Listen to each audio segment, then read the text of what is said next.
Hello, good afternoon. It's 4:23 in the afternoon of December 27, 2021.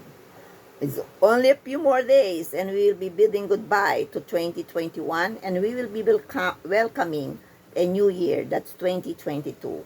And we hope that this 2022 will be a better year for all of us, for the entire universe, especially to our country, the Philippines. Yesterday, I ended my vlog on Josephine Bracken when she went back to Hong Kong and live temporarily in the house of Jose Maria Basa, a friend of Rizal, where some of the books of Rizal, 3 bookshelves of the Rizal's love books, no, were entrusted by him.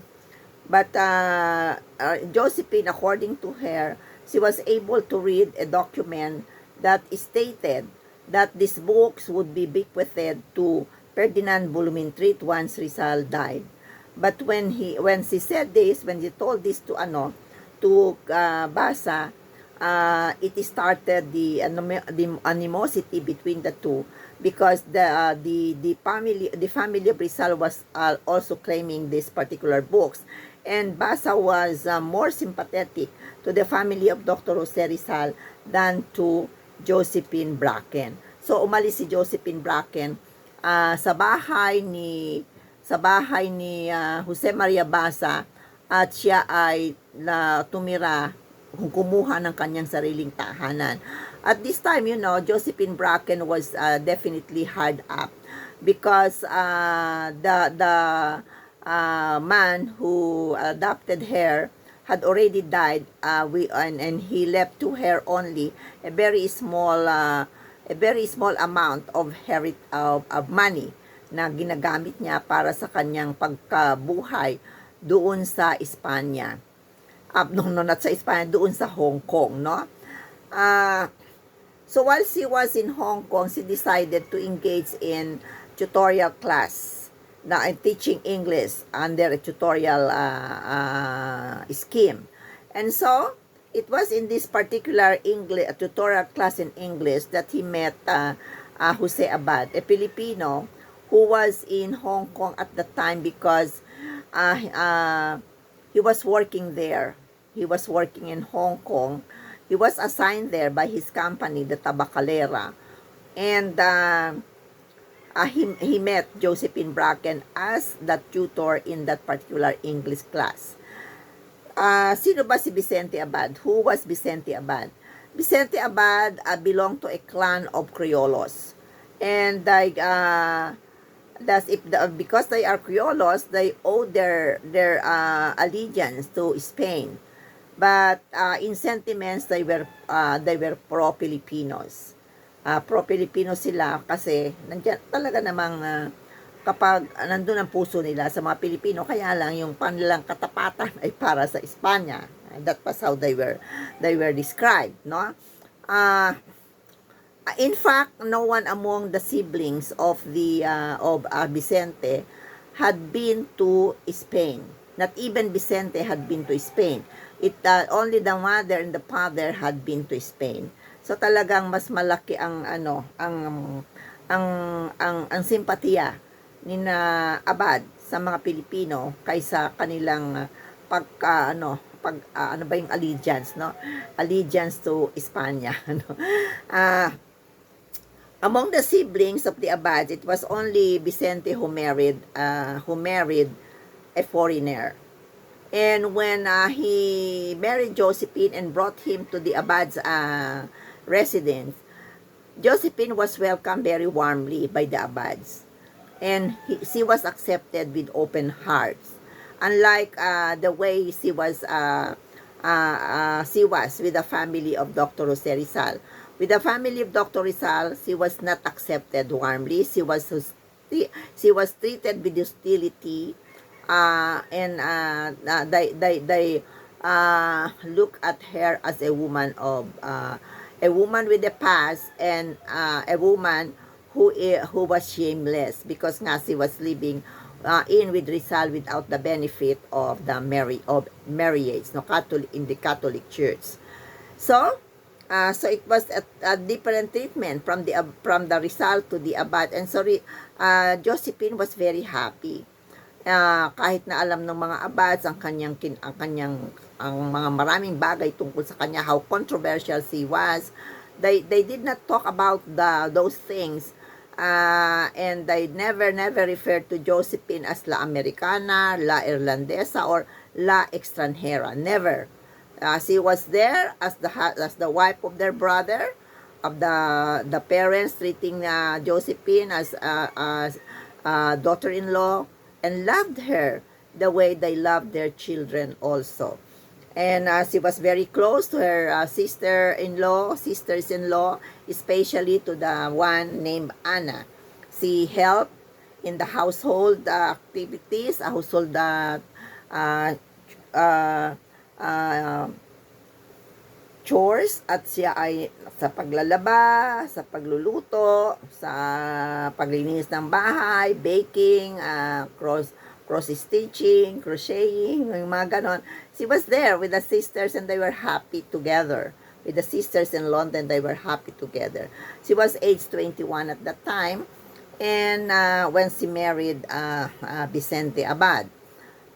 Vicente Abad was a low-kid man from a family that was not really prominent in events. So Josephine was able to rediscover happiness once again after that very tragic event in Bagong Bayan where Rizal was executed by the Spaniards.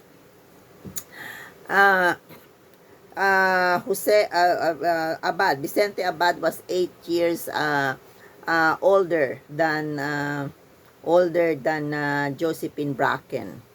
And when they got married, the one who stood as a sponsor was Etta Spencer, their nanny, when they were growing up in the house of Topher. And until when they were grown up, Etta Spencer was still with them. So the wandering swallow, found a home at last. And she thought that it was a home where she could rest forever.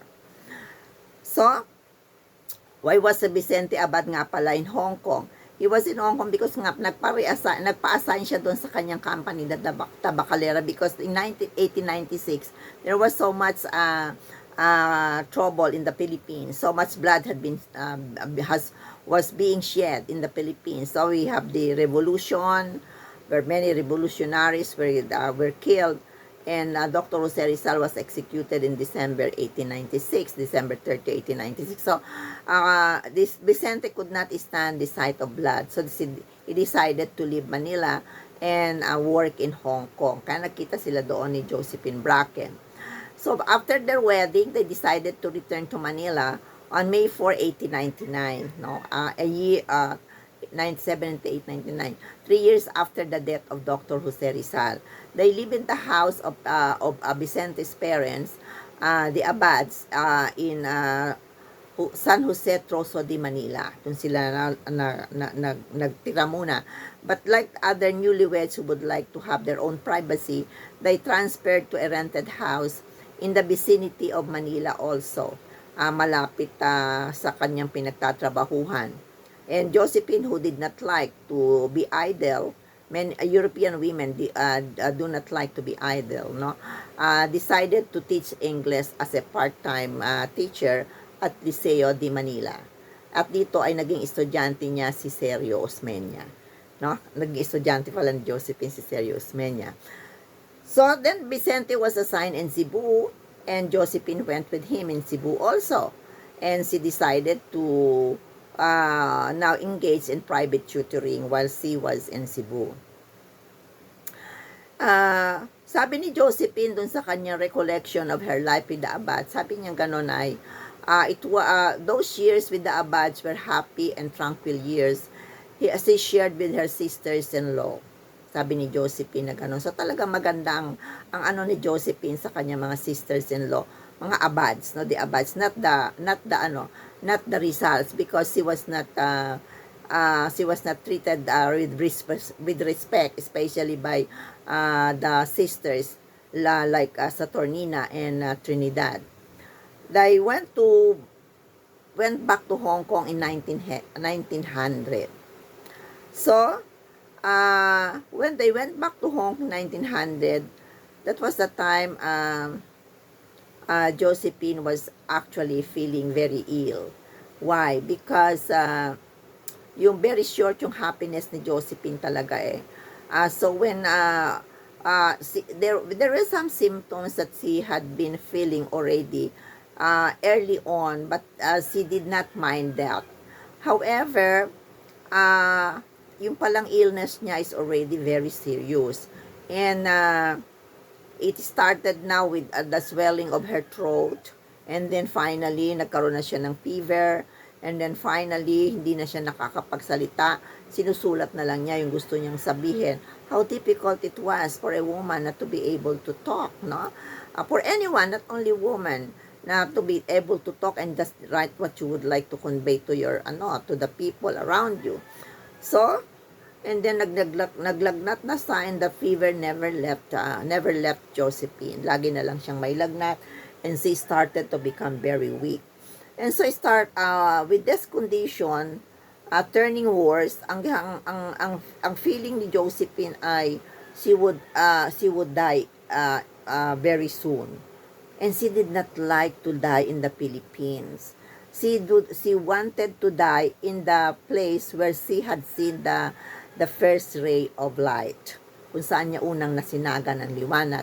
So, and what was that place? It was in Hong Kong. So, she requested her husband, Vicente, to bring her back to Hong Kong, which out of pity, Vicente ay granted her request. Josephine and Vicente had an adopted daughter named Dolores. They're very small pa when she left this world. So she entrusted Dolores to the in-laws. She kissed her, gave her her last kiss, knowing that she would not be able to see that little girl grow up into young lady anymore. She knew that she was dying. She knew that she would die anytime.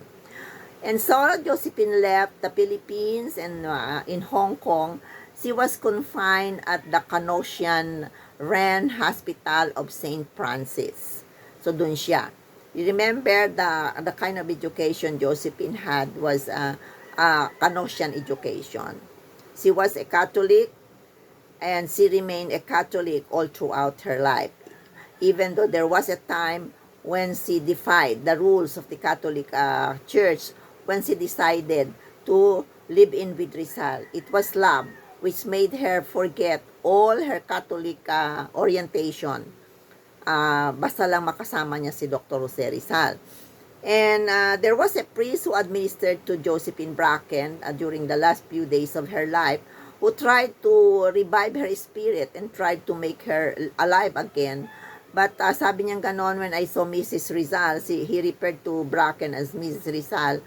I saw a woman who was stricken with pity, and awa sa sarili. So yun ang depression na rin siguro yung kay Josephine eh. She was very, very much broken down, and not only in health but also in spirit. So, pagka yung health mo at saka yung spirit mo nagsabay ang deterioration, therefore, napakahirap ka ng pagalingin. So, akala niya makukomfort niya pa, but hindi na niya nagawang i-comfort pa si Josephine. And then, sabi niya, that woman was losing her fight for life. Poor woman. She had lost all hope, and with it, her faith in humanity. Nawala na lahat ang kanyang pag-asa sa buhay at pati na rin ang kanyang faith sa humanity. So the wandering swallow sang her last song, her swan song, in pain and in silence. She found happiness briefly. It was a brief happiness, a fair sa dapitan, briefly, coupled pa with so much pain because of the family of Rizal and the many marites at the time hovering around, and then with the abads kung saan maligaya siya but nagkasakit naman siya, and in her deathbed she was She was perhaps thinking of her beautiful daughter, which she would not see anymore. She was thinking of the Rizal na nakasama niya. She was thinking of Vicente, who gave her happiness also.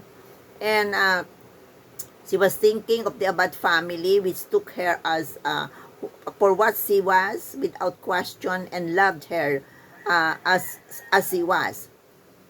And so on December 15, on March 15, 1902, after receiving the last sacraments, Josephine closed her eyes not to open it anymore. She closed her eyes in the bosom of the Catholic Church, the church she was brought up to and where she died also.